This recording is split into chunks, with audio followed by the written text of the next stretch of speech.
नमस्कार दोस्तों।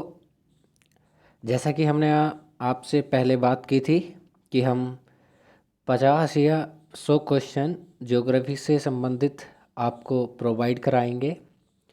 तो आज हम ज्योग्राफी से संबंधित 50 क्वेश्चनों को हल करने वाले हैं और हल करने की क्या रणनीति होती है ऐसे प्रश्नों को, इस पर भी बात करेंगे।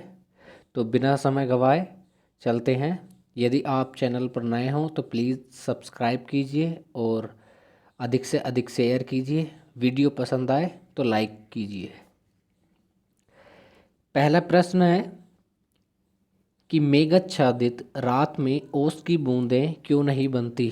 रात में मेघाच्छादित से तात्पर्य है कि जो मेघ आच्छादन मतलब जिन रातों में मेघ या बादल होते हैं तो उनमें जो बूंदें हैं मतलब ओस की बूंदें हैं क्यों नहीं बन पाती। तो इसका कारण क्या होता है। ओस की बूंदें कब बनेंगी जब तापमान न्यूनतम होगा। न्यूनतम मतलब जब तापमान औसांक के बराबर या उससे कम होगा। ठीक है। तो मेघाच्छादित रातों में क्या होता है, जो मेघ हैं बादल हैं जो पृथ्वी से किरणें निकलती हैं, मतलब जो दिन के समय में पृथ्वी ने सूर्य तप से क्या किया था, ऊर्जा अवशोषित की थी। किंतु रात को जब वो ऊर्जा विमुक्त करती है तरंगों में तो वो दीर्घ तरंगों में करती है। बादल जो होते हैं वो सूक्ष्म तरंगों को तो अपने अंदर से आने देते हैं, क्योंकि सूर्य का जो प्रकाश होता है वो सूक्ष्म तरंगों में चलता है, सूक्ष्म तरंग दैर्ध्य में। ठीक। जबकि पृथ्वी से जो विमुक्त होता है विकिरण, उसे क्या होता है, वो दीर्घ विकिरण होता है, दीर्घ तरंग दैर्ध्य। तो जो पार्थिव विकिरण है उसके लिए क्या हो जाता है, ये बादल एक परावर्तक की तरह काम करते हैं। तो वो जो ऊर्जा पृथ्वी से विमुक्त होती उसको क्या कर देते हैं वापस पृथ्वी पर, जिससे तापमान अधिक बना रहता है। तो इसका देखते हैं ऑप्शंस क्या होते हैं। भूपृष्ठ से निर्मुक्त विकिरण को बादल अवशोषित कर लेते हैं। बादल अवशोषित करेंगे तो नीचे का तापमान ठंडा हो जाएगा, इसका मतलब ओस की बूंदें बनेंगी। ऑप्शन बी है पृथ्वी के विकिरण को बादल वापस परावर्तित कर देते हैं, ये सही है। ठीक है। ये सही है। ये पढ़ते हैं सी, देखो। मेघाच्छादित रातों में भूपृष्ठ का तापमान कम होता है। यदि कम होगा तो जो नीचे की वायु मतलब भूपृष्ठ से सटी हुई वायु है और उसमें जो नमी है वो ओस में बदल जाएगी। तो ये तो हमारा नहीं है। ठीक है। बादल बहते हुए पवन को भूमितल की ओर विक्षेपित कर देते हैं, ये भी गलत है। जबकि क्या होते हैं, वो पवन के सहारे ही बह जाते हैं बादल। इस प्रकार से देखा आपने कि जो आंसर है वो बी है। ठीक। पृथ्वी के विकिरण को बादल वापस परावर्तित कर देते हैं। इसी प्रकार अगला जो मेरे पास प्रश्न है, वर्षा की मात्रा निर्भर करती है। इसमें कई फैक्टर काम करते हैं, किंतु यहाँ पर मैं आपको सॉरी, मैं यहाँ पर आपको बता दूं कि वर्षा की मात्रा जो निर्भर करेगी वो उसमें जो बादल हैं उसमें कितनी नमी है।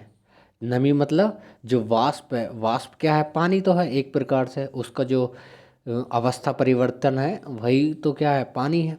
क्योंकि पानी काय में बदल चुका है, वाष्प में। तो जितना पानी होगा उतनी तो बूंदें बनेंगी, उतनी। तो इस प्रकार जितनी ज़्यादा वाष्प होगी उसमें उतना ज़्यादा संघनन होगा, और उतना ज़्यादा संघनन होगा तो उतनी ज़्यादा वर्षा होगी। इस प्रकार वायुमंडल में नमी, ठीक है, जो वर्षा की मात्रा निर्भर करती है वायुमंडल में नमी नमी पर करती है। इस प्रकार हमारा बी ऑप्शन सही हो जाता है। सही है। और अगला क्वेश्चन है कि पवनों का मौसमी उत्क्रमण, इससे तात्पर्य है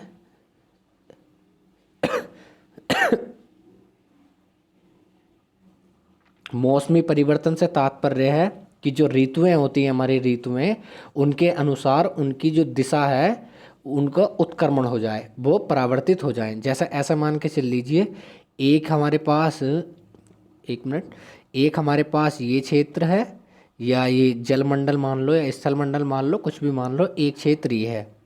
तो क्या होगा कि यहाँ से ऐसा करते हैं, इसको एक ये मान लेते हैं, ये छोड़िएगा, भारत को ही मान लेते हैं।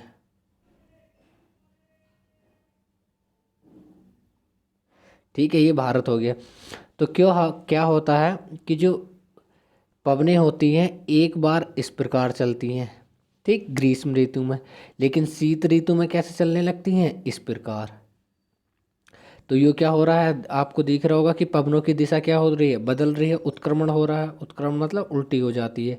तो ये किस प्रकार की जलवायु है, भारत की जलवायु कैसी है आपको पूछा जाए तो आप बताएंगे मानसूनी। तो ये किस प्रकार की जलवायु का लक्षण होता है, मानसूनी प्रकार की जलवायु का। इस प्रकार हमारा क्या हो जाता है, सी ऑप्शन सही हो जाता है। अगला क्वेश्चन देखते हैं। जो वर्षण है, वर्षण का संघटन संलयन प्रक्रम किस पर अनुप्रयुक्त होता है। मतलब ये जो संगठन संलयन है, कोलाइजियन फ्यूजन है, वो किस पर अप्लाइड नहीं होता। तो ये उन मेघों पर नहीं अप्लाइड होता जो हिमीकरण स्तर से परे फैले नहीं होते हैं। मतलब हिमीकरण फ्रीजिंग पॉइंट, जो फ्रीजिंग लेवल है उससे परे फैले नहीं होते हैं। मतलब अगर फ्रीजिंग लेवल के अंदर है, मतलब उन्होंने हिमांक को प्राप्त कर लिया है, तो उन पर क्या होगा, अप्लाइड होगा। किंतु जो हिमीकरण को प्राप्त नहीं कर चुके हैं उन पर अप्लाइड नहीं होगा। इस प्रकार आंसर हमारा क्या हो जाता है, बी। जो ओले का ओला या फिर बर्फ़ के छोटे वो जो हैं ओला वृष्टि होया, हाँ सैम वृष्टि होया या स्नोफॉल होया, ये उससे संबंधित होता है। सही है। अगला प्रश्न है कि निम्नलिखित में से कौन सा एक अन्य तीनों की तुलना में अधिक सूर्य तप को परावर्तित करता या करती है। यदि आपने हमारी एक वीडियो डली हुई है एल्विडो बॉन्ड, ठीक, उसको आपने देखा होगा तो आप इसे आसानी से हल कर ले जाएंगे। क्योंकि जो सूर्य तप होता है उसका जो किसी सतह या किसी वस्तु द्वारा परावर्तित भाग होता है वो उसका क्या कहलाता है, एल्बिडो। तो सबसे ज़्यादा जो एल्बिडो होता है नहीं इनमें, वो नवपात, जो मतलब नई स्नोफॉल हुआ है, नई नई बर्फ़ जो पड़ी है, तो उसका क्या होता है, सर्वाधिक होता है। इस प्रकार वो जो भी सूर्य तप आगा, मतलब सूर्य की किरणें आएंगी, वो उसको क्या कर देगा, परावर्तित। ठीक, परावर्तित लगभग कितना भाग कर देता है वो, 80 से 90%। ठीक है, एल विडो यही क्या कहलाता है इसका, एल्बिडो कितना होता है, नव का 80 से 90%। ठीक, इस प्रकार इसका सर्वाधिक एल्बिडो हो जाता है। ये बहुत बहुत ज़्यादा पूछा जाने वाला प्रश्न है। ठीक है, अगले प्रश्न पर चलते हैं। सामान्यतः पृथ्वी की सतह से ऊंचाई बढ़ने के साथ तापमान में घटोतरी होती है। जो हम जैसे जैसे ऊंचाई पर जाते हैं वो तापमान में घटोतरी होती है। तो इसके ये दे रखे स्टेटमेंट्स, आप इस स्टेटमेंट्स को पढ़ते हैं क्या सही होता है।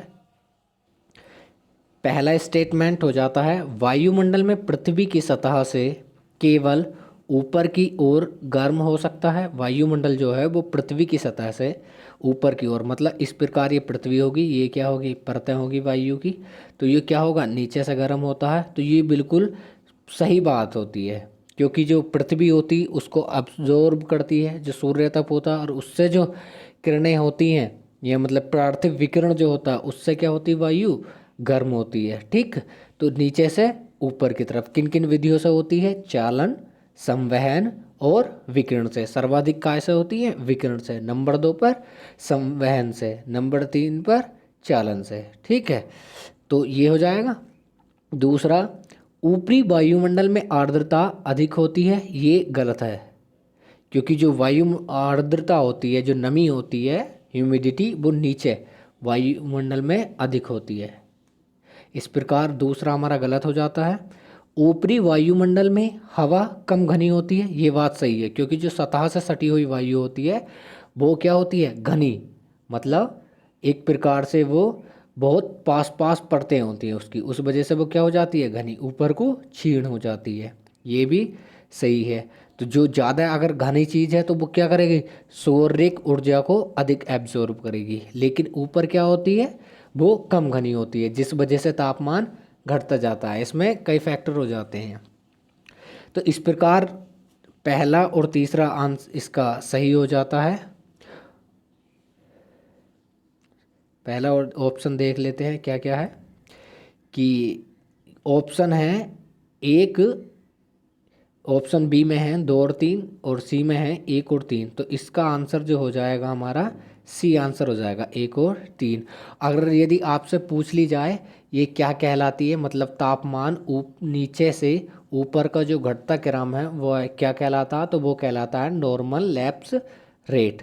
क्या? Normal lapse rate. उसकी वैल्यू कितनी होती है? 6.5 डिग्री सेल्सियस पर 1000 मीटर, मतलब 1000 मीटर पर जाने पर हमें 6.5 डिग्री सेल्सियस की कमी प्राप्त होगी। किंतु ये आदर्श अवस्था नहीं है, ऐसा नहीं है कि इतनी ही मिले, वो अलग मिलती है, जिसे हम क्या कहते हैं ELR, एनवायरमेंटल लैप्स रेट। ठीक इस प्रकार इसका आंसर क्या था? सी। अगला प्रश्न है हमारे पास, पृथ्वी के धरातल से ऊपर की ओर वायुमंडल के विभिन्न स्तरों का सही अनुक्रम है। जो वायुमंडल की परतें हैं तापमान के क्रम में, उनका हमें नीचे से ऊपर की तरफ क्रम लगाना है। तो पहली क्या हो जाती है हमारी? क्षोभ मंडल। ठीक। दूसरी क्या हो जाती है हमारे पास? समताप मंडल। तीसरी क्या हो जाती है हमारे पास? मध्य मंडल। चौथी क्या हो जाती है हमारे पास? आयन मंडल।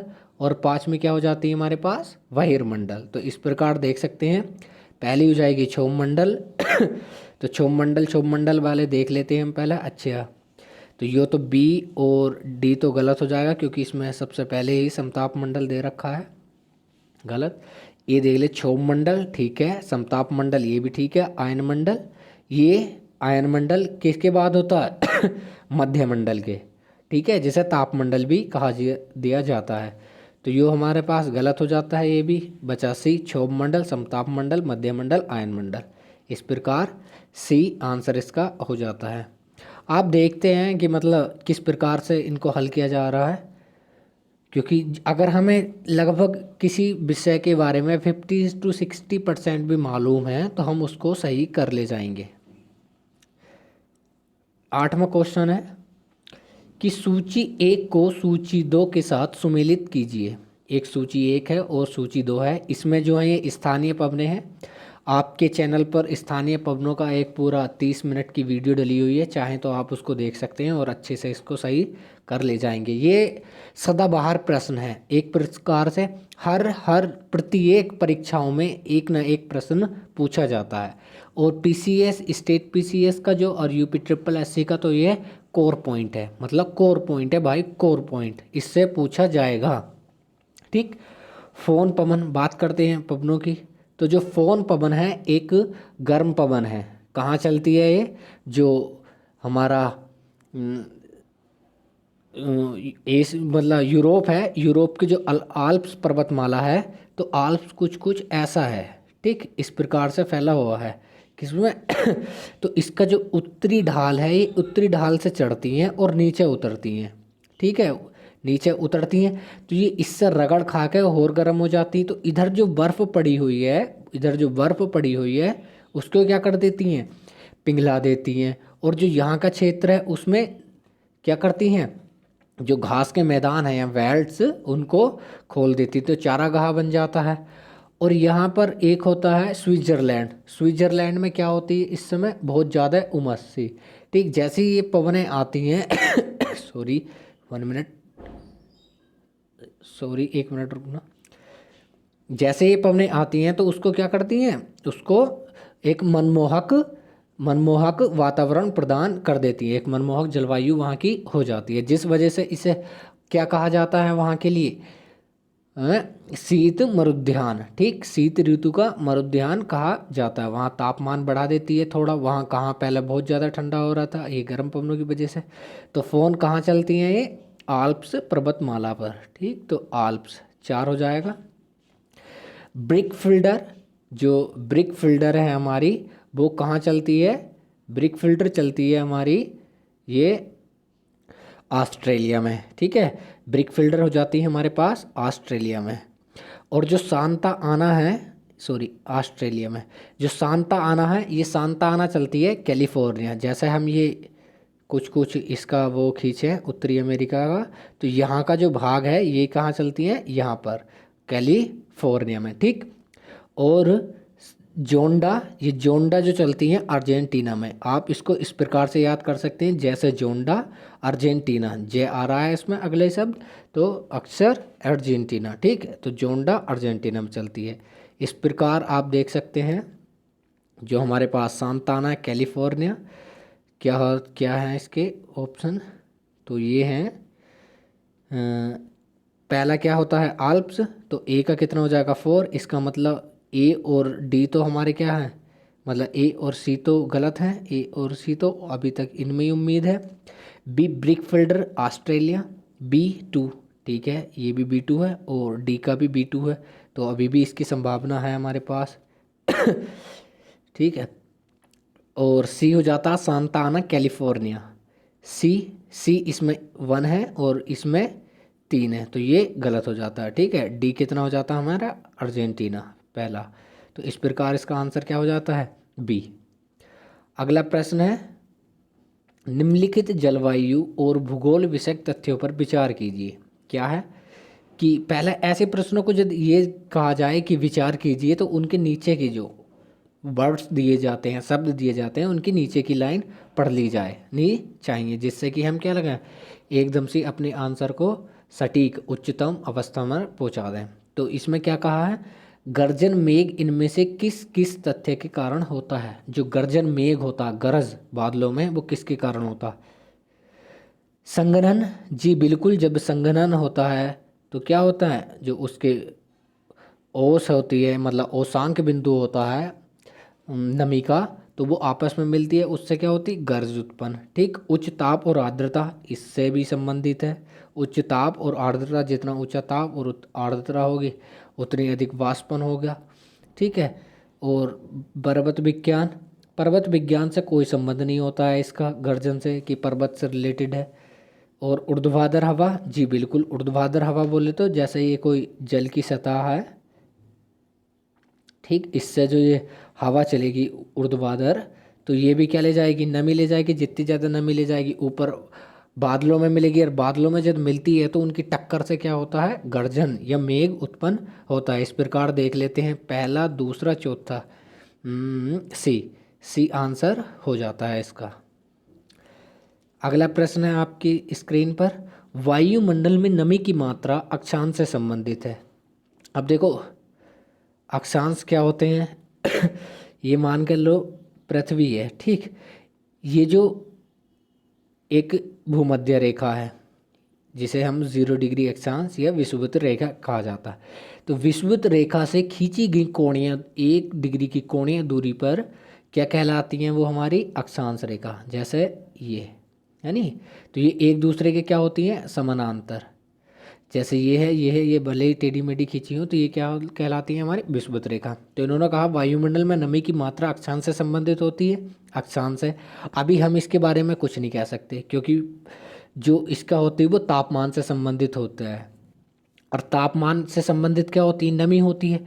अगर जहाँ तापमान अधिक होगा, जहाँ तापमान अधिक होगा तो वहाँ क्या होगा वाष्पन अधिक होगा, ठीक है।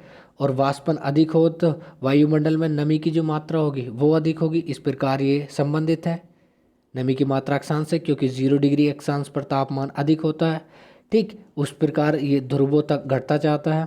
तो हमारा पहला भी कथन सही हो जाता है। रीजन क्या है, इसका कारण क्या है कि नमी को जलवाष्प के रूप में रखने की क्षमता तापमान से संबंध है। जी बिल्कुल सही बात है, क्योंकि जैसे हम किसी वायु का तापमान बढ़ाते हैं तो उसमें क्या होती है नमी धारण करने की क्षमता बढ़ जाती है। तो इस प्रकार इसका आंसर हो जाता है ए और आर दोनों सही हैं, और आर जो आर है इसका सही स्पष्टीकरण है, ये भी सही हो जाता है। अगला क्वेश्चन है हमारे पास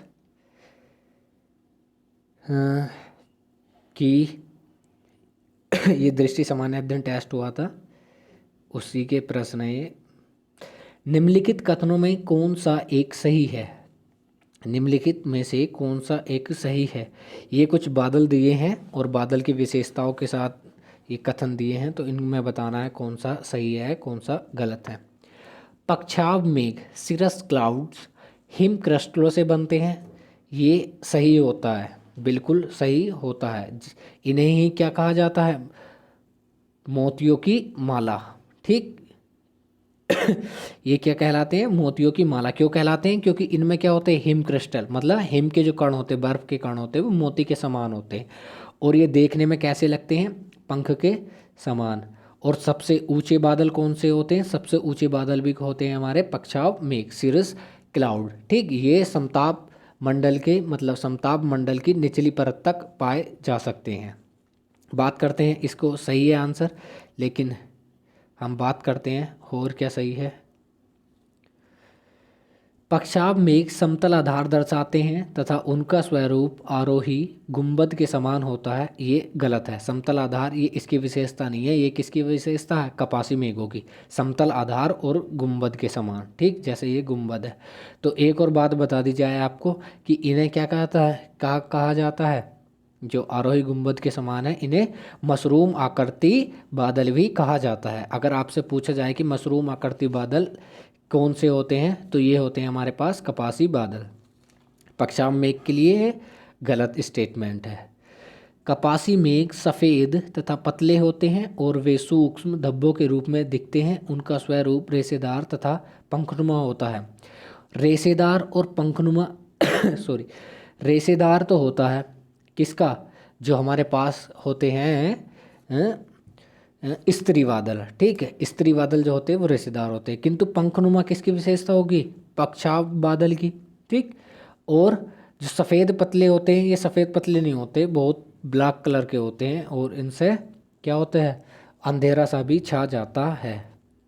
इस प्रकार ये भी गलत है। डी हमारे पास ऑप्शन। कपासी मेघों का वर्गीकरण उच्च स्तर पर रहने वाले मेघों के रूप में किया जाता है। सबसे ऊपर तो हमने बताया है आपको, पक्षाव मेघ होते हैं, जो सिरस क्लाउड्स होते हैं। पक्षाव मेघ तो सबसे नीचे होते हैं, ये तो कहाँ होते हैं, नीचे। कभी कभी तो ऐसा प्रतीत होता है जैसे पृथ्वी के धरातल को छू रहे हों। अगला है हमारे पास क्वेश्चन, निम्नलिखित में से किस कारण से वायुमंडल में रुद्धोष्म ताप परिवर्तन होते हैं। देखो, एक होती एडियाबैटिक, एक होता डायाबैटिक पराक्रम। जो एडियाबैटिक रुद्धोष्म होता है, रुद्धोष्म में मतलब जो कोई भी चीज़ है वो अन्य चीज़ को अपनी ऊर्जा नहीं देगी। अगर जैसे गर्म चीज़ है, ऐसा मान के चल लो, ये कोई 100 डिग्री सेल्सियस का एक पिंड है, तो ये जो ठंडा होगा नहीं, इसमें या तो वृद्धि होगी, मतलब प्रसार होगा, फैलेगा, या फिर ये क्या होगा, सुकड़न, उसके माध्यम से अपनी ऊर्जा का क्या करता है, स्तर में परिवर्तन। तो ये प्रक्रिया क्या कहलाती है, रुद्धोष्म। एक होती है मुक्तोष्म। ठीक। डायाबैटिक, इसको कहते हैं डायाबैटिक, और रुद्धोष्म कहते हैं एडियाबैटिक। तो सॉरी,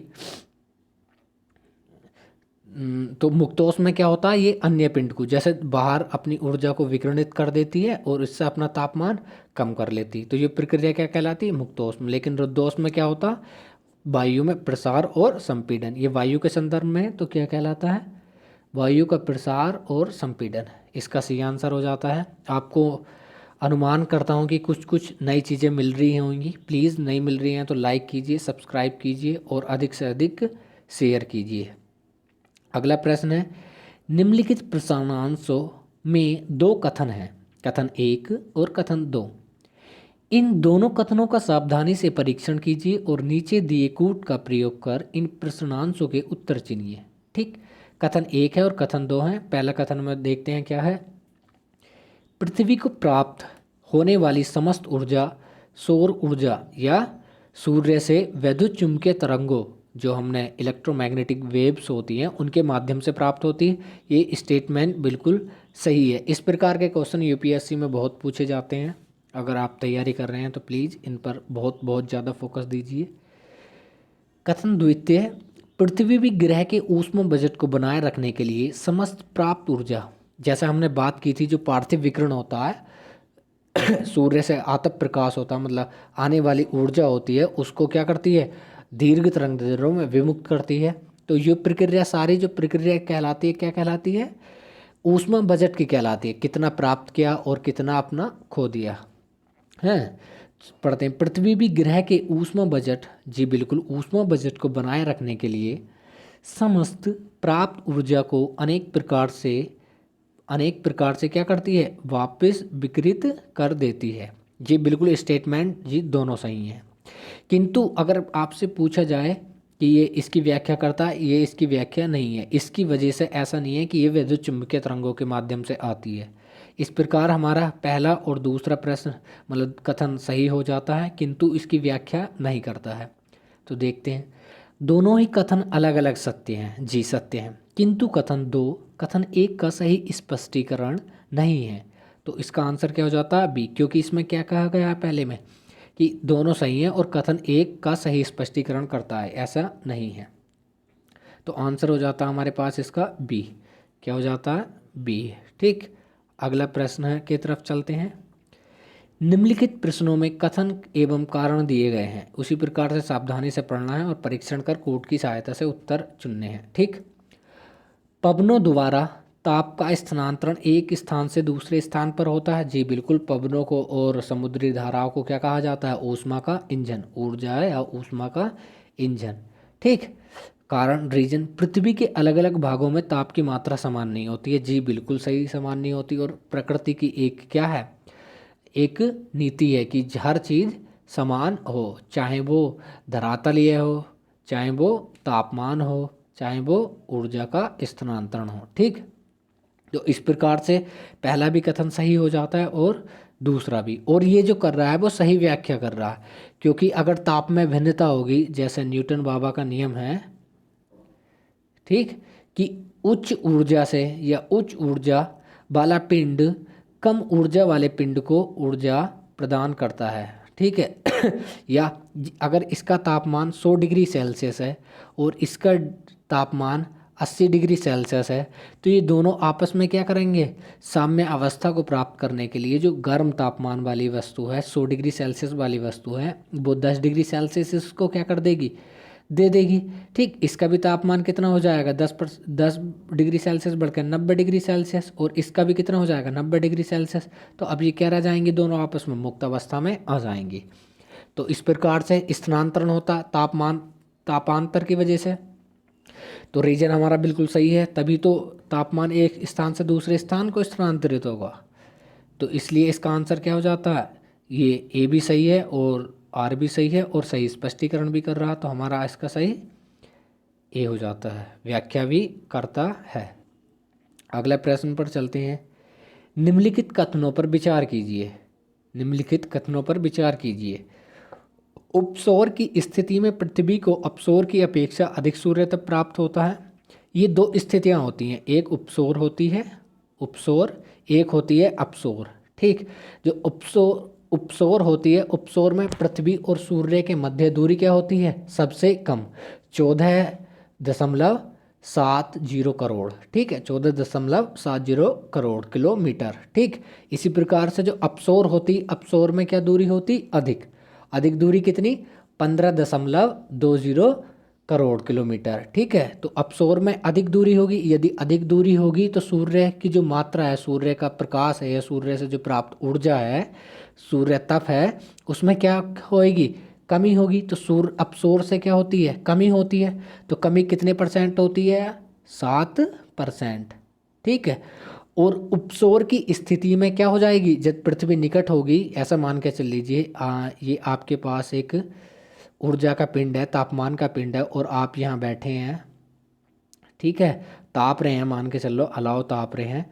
तो अगर पास जाएंगे तो ज़्यादा हीट प्राप्त होगी, दूर जाएंगे तो कम हीट प्राप्त होगी। तो अगर पास आ रहे हैं आप इसके, तो ये अवस्था कहलाती है उपसौर की, उपसौर की। अगर दूर जा रहे हैं तो अपसौर की।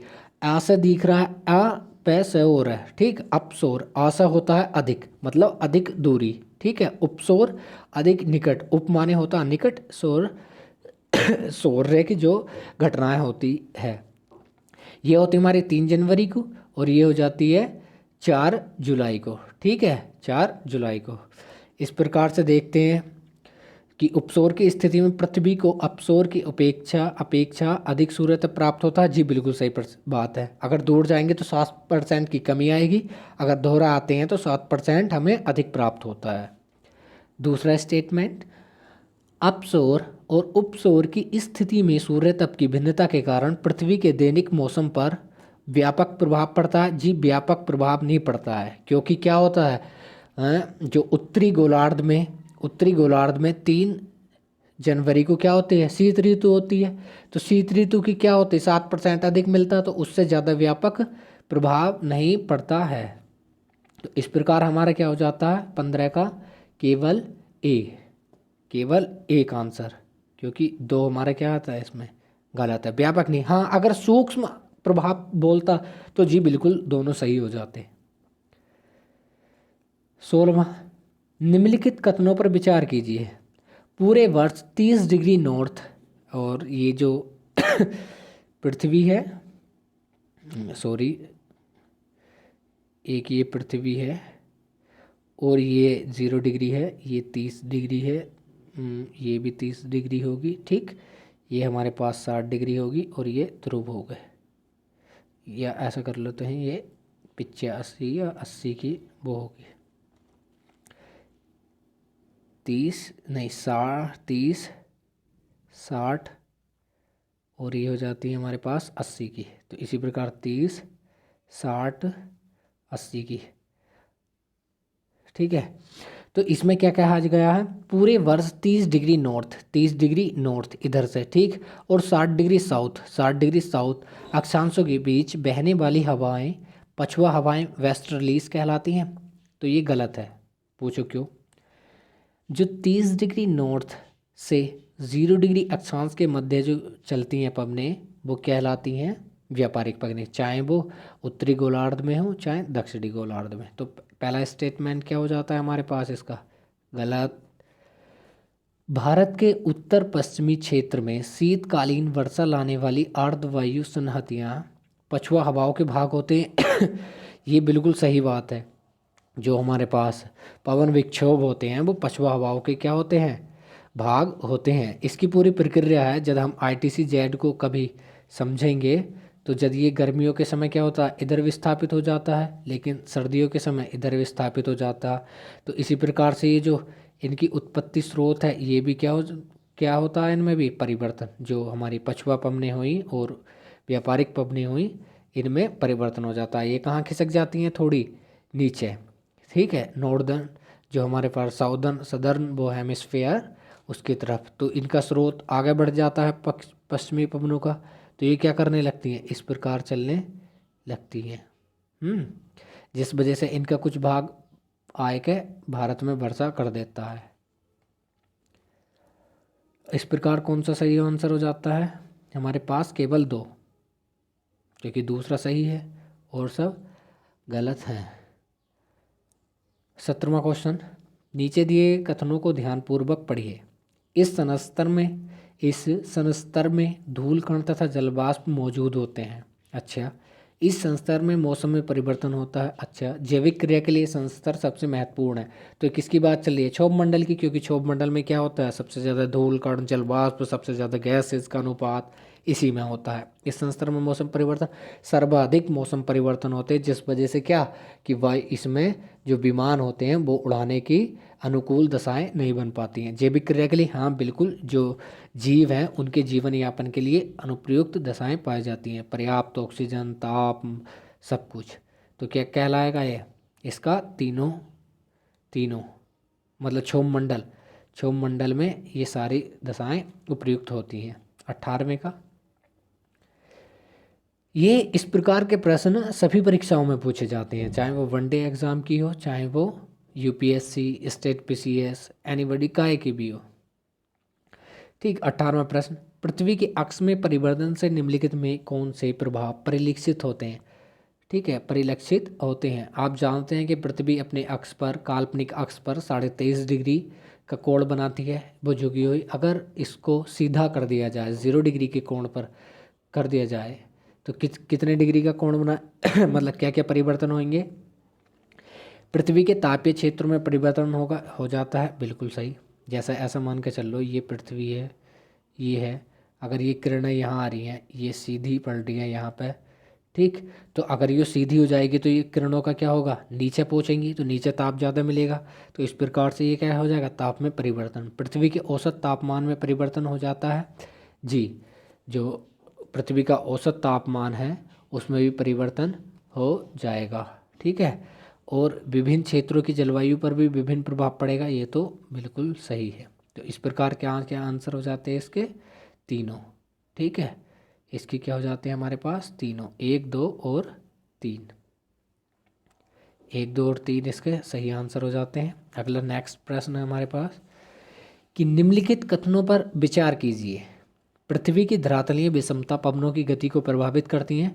जी हाँ, धरातलीय विषमता से तात्पर्य है कोई भी भूमि है, ऊबड़ खाबड़ या महागड्ढ बना दिया इस प्रकार से। तो ये जो होती हैं, अगर कहीं पर्वत आ गए, कहीं घाटी आ गई, ये क्या करती हैं, पवनों की गति को प्रभावित करती हैं। इस जो प्रभाव है इसी को घर्षण प्रभाव भी कहते हैं। पृथ्वी के परिक्रमण के कारण वायु पर कोरियोलिस बल लगता है, ये गलत है। परिक्रमण नहीं है ये। परिक्रमण क्या होता है, जैसे ये सूर्य है और ये पृथ्वी है, इसके चारों तरफ जो चक्कर लगाएगी इसको क्या कहलाते हैं, परिक्रमा गति। ठीक है। किंतु ये परिक्रमा के कारण नहीं होता, ये किसकी वजह से होता, अपने घूर्णन के कारण, पृथ्वी के घूर्णन, रोटेशन के कारण। तो दूसरा गलत हो जाता है इसका पहला। कोरियोलिस बल क्या होता है, कोरियोलिस बल या कोरियोलिस प्रभाव एक आभासी बल होता है। मतलब अगर पृथ्वी घूम रही है और उससे कहीं से पवनें, उत्तरी गोलार्ध में जो पवनें चलती हैं तो वो जिधर चल रही है नहीं उधर अपने दाईं तरफ मुड़ेंगी। ठीक। अगर बाईं मतलब नेमे जो साउदर्न हेमिस्फीयर है, दक्षिणी गोलार्ध है, उसमें पवनें अपने दिशा से बाईं तरफ विक्षेपित हो जाती हैं। तो ये इस प्रभाव को क्या कहते हैं, कोरियोलिस प्रभाव। ठीक। ये क्वेश्चन आता है, यदि पृथ्वी की परिभ्रमण मतलब जो अपने अक्ष पर रोटेशन है, रोटेशन मूवमेंट है, उसको रोक दिया जाए तो इनमें से क्या नहीं होगा, तो उसमें कोरियोलिस प्रभाव नहीं होता। कोरियोलिस प्रभाव किसकी वजह से होता है, केवल पृथ्वी के घूर्णन के कारण। तो आंसर इसका ए हो जाता है। नेक्स्ट क्वेश्चन है, तापमान के व्युत्क्रमण के संबंध में निम्नलिखित में से कौन सा कथन सही है। जो तापमान व्युत्क्रमण है उसके में कौन सा कथन सही है। ठीक है। जो तापमान व्युत्क्रमण, जैसा हमने आपको पहले या दूसरे प्रश्न में ही बताया कि जो पृथ्वी है, पृथ्वी से ऊपर जाने पर तापमान में कमी आती है, क्षोभ मंडल में तापमान में कमी आती है। किंतु कभी कभी ऐसी दशाएं भी बन जाती हैं कि कमी तो आ रही है किंतु अचानक ही तापमान में वृद्धि प्राप्त होने लगती है। इस क्रिया को क्या कहते हैं, तापमान व्युत्क्रमण। तो ये किन कारणों होता है या इससे संबंधित कौन सा कथन सही है। पहला है, ध्रुवीय क्षेत्रों में वर्ष भर तापमान के व्युत्क्रमण का होना सामान्य है। जी बिल्कुल। क्योंकि उसकी जो सतह है ध्रुवों की वो बर्फ़ है, और बर्फ़ क्या होती है, ठंडी। तो उससे जो सटी वायु होती है वो ठंडी होती है, बहुत ज़्यादा ठंडी होती है। लेकिन ऊपर जाने पर क्या होती है, वायु विरल। तो विरल होगी तो उसमें तापमान में थोड़ी क्या हो जाएगी, बढ़ोतरी। तो नीचे का तापमान कम, ऊपर का ज़्यादा है, तो ये क्या कहलाएगा, हमारा तापमान व्युत्क्रमण। ये सामान्य दशा, क्योंकि हर समय ऐसा ही प्राप्त होता है वहाँ। धुआं, धूलकण और प्रदूषक तत्व तापमान के व्युत्क्रमण के कारण वायुमंडल में ऊपर नहीं जा पाते हैं, इसलिए सर्दियों में पाला, कोहरा और धुंध व्युत्क्रमण की दशाओं में अधिक बनते हैं। दूसरा भी सही है। ठीक है। क्योंकि सर्दियों में क्या होता, जो पृथ्वी है, पृथ्वी के सतह का तापमान बहुत कम, तो उससे सटी वायु का तापमान कम, किंतु ऊपर जाने पर जो वायु है विरल होगी, उसमें तापमान में वृद्धि होगी, तो वो क्या कहलाएगा, व्युत्क्रमण की अवस्था हो जाएगी। और उसी से पाला, कोहरा ओरा ये बनते हैं। सर्दियों की मेघरहित लंबी रात और शांत वायु तापमान के व्युत्क्रमण के लिए आदर्श दशाएं होती हैं। ये सही है। मेघ रहित मतलब बादल नहीं होने चाहिए, जो पृथ्वी से उत्पन्न पार्थिव विकिरण है वो कहाँ, अंतरिक्ष में विमुक्त कर दिया जाना चाहिए। शांत वायु, वायु बिल्कुल शांत होनी चाहिए, मतलब उसमें कोई भी गति नहीं होनी चाहिए कि यहाँ का ठंडी वायु वहाँ लेगी, इस प्रकार की कोई कुछ नहीं होना चाहिए। तो ये तापमान की आदर्श दशाएं हैं। इस प्रकार से 1, 2, 3 ही इसका तीनों कथन सही हैं। तो इसका आंसर हो जाता हमारे पास डी। क्या हो जाता, डी। ठीक है। 1, 2 और 3। तो आशा करता हूँ कि आज आपको ये वीडियो या ये लेक्चर बहुत ही पसंद आया होगा। हमने अच्छे से आपको इसमें एक्सप्लेन करके भी बताया है। प्लीज़ लाइक कीजिएगा, सब्सक्राइब कीजिएगा और अधिक से अधिक दोस्तों में शेयर कीजिएगा। इसी प्रकार मिलते हैं किसी अन्य टॉपिक के साथ, या अभी इसके 20 प्रश्न हुए हैं, हम कल को या परसों को इसके अगले जो नेक्स्ट प्रश्न हैं उनको भी हल करा देंगे। ठीक है, मिलते हैं, धन्यवाद।